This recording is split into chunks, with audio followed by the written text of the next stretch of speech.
नमस्कार, मैं विजय पुनिया। आज हम आपसे बात करेंगे कि महंगाई कैसे बढ़ी, किसने बढ़ाई, कौन सी सरकार की नीति के कारण बढ़ी।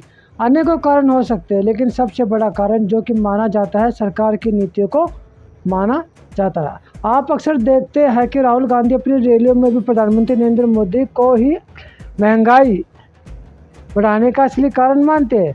कारण और भी है, जैसे कि जीएसटी टैक्स, जिसको सबसे बड़ा कारण माना जाता है। यह जानकारों का कहना है कि जीएसटी टैक्स में कारण कंपनियों ने अपने रेट बढ़ाए हैं। वह अलग अलग कारण हो सकता है कि कंपनियां अपना धंधा चलाने को लेकर कुछ बोलती नहीं है, लेकिन असली सच्चाई तो कंपनियां ही जानती है। लोग महंगाई से परेशान तो है, लेकिन गोदी मीडिया यह सब दिखाता नहीं है, जिसके कारण लोगों तक सच्चाई नहीं पहुंच पाती है। लेकिन एक मसीहा ऐसा आया है जिन्होंने सच्चाई को आपके सामने रख दिया। उस मसीहा का नाम है बजाज ऑटो के एमडी राजीव बजाज। आप सब भारतीयों को इनका एहसान मानना चाहिए और आप लोगों को इनकी फ़ोटो अपने घरों में एक मसीहा की तरह लगानी चाहिए, जिन्होंने अपनी कंपनी की साख को दांव पर लगा दिया है और आपके सामने सच्चाई लेकर आए। सच्चाई है क्या, यह भी तो जाने। बजाज ऑटो के एमडी राजीव बजाज ने साहस दिखाकर सरकार से करारा जवाब मांगा है कि 75,000 रुपये की स्कूटी पर 28% जीएसटी और 20% रजिस्ट्रेशन टैक्स लगाकर 1,20,000 की हो जाती है। 40 से 45,000 रुपये सरकार रख लेती है। बाइक, स्कूटर कोई अंबानी अडानी तो नहीं लेता है, ये तो वह लोग लेते हैं जो कई घंटों लाइन में लगकर अपना कीमती वोट सरकार बनाने के लिए देते हैं, लेकिन जनता उसके बाद ठगी महसूस करती है। देखिए आप इस वीडियो को। This kind of a dramatic change in price owes itself to many things, but most of all to what I have openly called as over-regulation of the market. Now, unfortunately, people say, "Oh, do you mean that BS6 is not good for the society in general?" And my contention is, it is not that BS6 is not good. But I would also like to simultaneously point out, and I'm glad you asked this question actually, that why is it that in India, on vehicles like this, which you and your friend are calling as the vehicle of the armed people outside the metro, why do we have to pay a GST of 28%? You look at all the ASEAN countries, you talk to our friends who have come from LATAM, look at Brazil, typical equivalent of GST is between 8% and 14%. So, on the one hand, we want regulations at the highest level in terms of, say, emission, which is fine. As a manufacturer, as a person in society, as a father, I am very happy for clean air. But then, maybe at that time, the government should reconsider that GST should be 18% or 12% and should not be 28%. चलिए चलते हैं आगे की खबर की ओर। मैं आपको बताना चाहूँगा कि बाबा साहब अम्बेडकर को भारत और पूरी दुनिया में कितना सम्मान मिलता है। आप शायद जानते भी ना हो, भारत की धरती पर उनका सम्मान ना हो, उनके लिए काम की इज्जत ना हो, लेकिन दुनिया में उनकी जितनी इज्जत होती है शायद आप जानकर हैरान हो जाओगे। कर्नाटक की संसद में बाबा साहब डॉक्टर भीमराव अम्बेडकर को इतना सम्मान मिला जिसे सुनकर आप दांतों तले उंगलियां दबा लोगे। कर्नाटक की संसद में जय भीम की गूंज सुनने को मिली है। सांसद डेविस बोले, आज पार्लियामेंट में डॉक्टर अम्बेडकर समानता डे को मान्यता देकर बेहद खुशी हुई। डॉक्टर अम्बेडकर हम सभी कनाडा वालों को बहुत ज़्यादा प्रेरित करते हैं। यह जानकर आज हमें बहुत खुशी हो रही है। देखिए आप इस वीडियो को। It gives me great pleasure to bring to the House's attention that May 6th is Dr. Ambedkar Equality Day, and that we are celebrating this wonderful event in our nation's capital with a historic gathering of citizens from across Canada. Dr. Bhimrao Ramji Ambedkar was a towering figure both in his native India and around the world. From humble beginnings, suffering the abuse of caste discrimination, he rose to achieve the highest distinctions as a scholar, a lawyer, an author, a social reformer, and a political leader of global stature.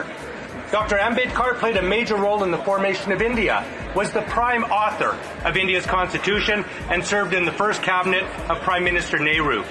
Throughout, he relentlessly fought against the caste system and untouchability, courageously advocating for equality and dignity for everyone. Dr. Ambedkar left a lasting legacy of humanity that inspires us all to educate, agitate, and organize for a better world. Special thanks to my friends from Shri Guru Ravidas Sabha on Gilly Avenue. Jabim! देखिए आपने video, चलिए चलते हैं आगे और बढ़ते हैं अगली खबर की ओर। पीसीआर कॉल में स्वाति मालीवाल ने दिल्ली के सीएम अरविंद केजरीवाल की पीए पर उनके इशारे पर पिटाई करने का आरोप लगाया। सोमवार सुबह उत्तरी दिल्ली में मुख्यमंत्री अरविंद केजरीवाल के आवास पर हाई वोल्टेज ड्रामा सामने आया, जब उनकी पार्टी के राज्यसभा सांसद स्वाति मालीवाल ने पीसीआर कॉल में दावा किया कि केजरीवाल के निजी सहायक विभव ने उन पर हमला किया है। पूर्व के निर्देश पर इससे पुलिस मौके पर पहुंच गए।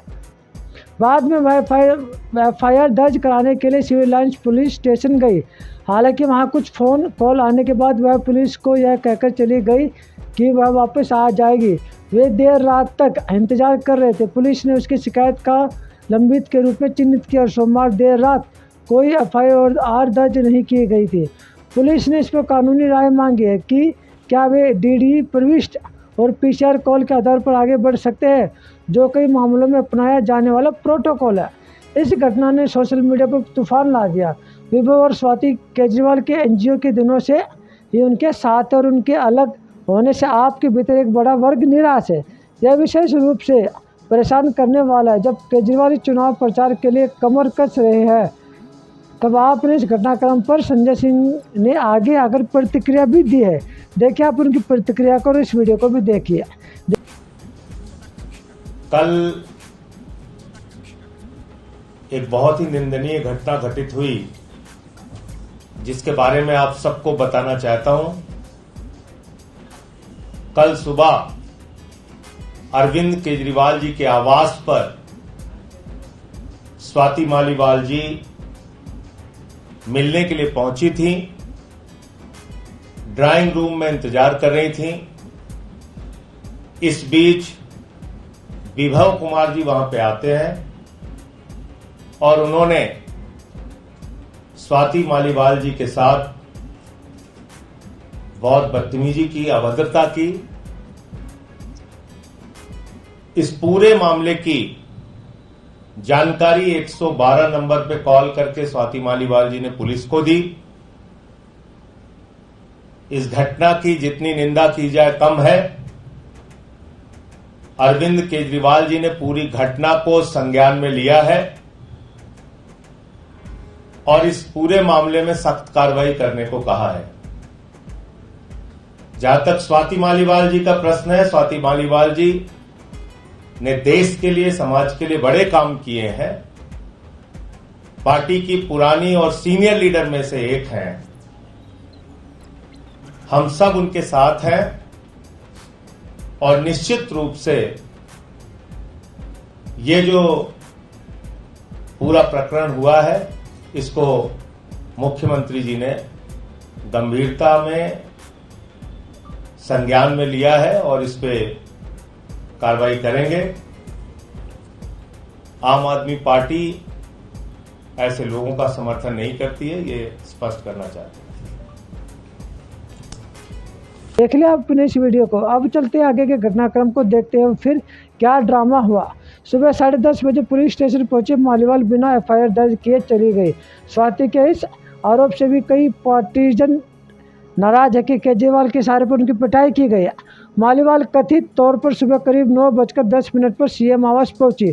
वह सीएम से मिलना चाहती थी, जिसे कथित तौर पर उनके निजी स्टाफ और सुरक्षा कर्मियों ने मिलने से मना कर दिया। इससे हंगामा बढ़ गया और मालीवाल ने पुलिस से मदद मांगा। सूत्रों के मुताबिक दिल्ली पुलिस के कंट्रोल रूम को सुबह करीब 9:24 पर मालीवाल को फ़ोन आया और उन्होंने लॉग इन कॉल में कहा, मैं सांसद स्वाति मालीवाल हूँ जो 6 फ्लैगस्टाफ रोड से बोल रही हूँ। विभव ने सीएम के निर्देश पर मेरे साथ मारपीट की है। पीसीआर लॉग में कहा गया है, कॉलर बोल रहा है, मैं अभी सीएम के घर पर हूँ। उन्हें अपने पीए विभव कुमार से मुझे बुरी तरह पिटवाया। सिविल लाइन्स के एसएचओ भी अपनी टीम के साथ सीएम आवास पहुंचे। पुलिस ने बताया कि मालीवाल ने अपनी शिकायत दोहराई और उनके पुलिस स्टेशन आने का अनुरोध भी किया गया। उन्हें सुबह करीब 9:50 पर सीएम आवास के पास से एक ऑटो में चढ़ते देखा गया। वह कथित तौर पर किसी अन्य जगह जा रही थी, लेकिन एफआईआर दर्ज कराने कराने के लिए सुबह 10:30 के आसपास पुलिस स्टेशन पहुंची। हालांकि वहां उन्हें कुछ फ़ोन आए, जिसके बाद वह वहां पहुंचने के बाद कुछ ही मिनटों के भीतर खड़ी हो गई और कहा कि उन्हें वहां से जाना है। वहां मौजूद पुलिसकर्मियों ने कहा सुबह करीब 10:50 पर मालीवाल दूसरे ऑटो में सवार हुई और यह कहकर स्टेशन से निकल गई वह बाद में वापस आएगी। लेकिन एक पत्रिका की पूरी वीडियो पत्रकार विभव कुमार केजरीवाल के सबसे भरोसेमंद सहयोगियों में से एक भी है। उन्हें दिल्ली जल बोर्ड में कथित अनियमितताओं से संबंधित मामलों के अलावा उत्पाद शुल्क नीति से जुड़ी मनी लॉन्ड्रिंग जांच में भी ईडी की जांच का सामना करना पड़ा है। फरवरी में ईडी के 12 स्थानों पर छापे मारे थे, जिसमें विभव कुमार और आप विधायक एनडी गुप्ता से जुड़े लोग भी शामिल थे। पिछले महीने उसने एक्साइज पॉलिसी मामले में भी विभव से पूछताछ की थी। हाल ही में सतर्कता निदेशालय ने मुख्यमंत्री के निजी सचिव के पद से विभव की सेवाएं समाप्त कर दी थी। मालीवाल जी ने पहले दिल्ली के लिए स्टार प्रचारकों के रूप में सूचीबद्ध भी किया गया था, लेकिन पंजाब में स्टार प्रचारकों की सूची में जगह नहीं मिली, जिस पर भाजपा ने प्रतिक्रिया भी व्यक्त की है। दिल्ली बीजेपी अध्यक्ष वीरेंद्र सचदेवा ने कहा जांच के आदेश देने के बजाय उन्हें स्टार प्रचारक सूची से हटा दिया गया है। पार्टी के एक अन्य पदाधिकारी तजिंदर बग्गा ने कहा हमारी विचारधारा मालीवाल से अलग हो सकती है, लेकिन इसे नज़रअंदाज नहीं किया जा सकता है कि उन्होंने महिलाओं के लिए काम किया, जिसमें अवैध स्पा बंद कराना भी शामिल है। यह था पूरा मामला जिसमें स्वाति मालीवाल जिसमें चर्चा का विषय बनी हुई थी। तो मुझे दीजिए इजाज़त, धन्यवाद।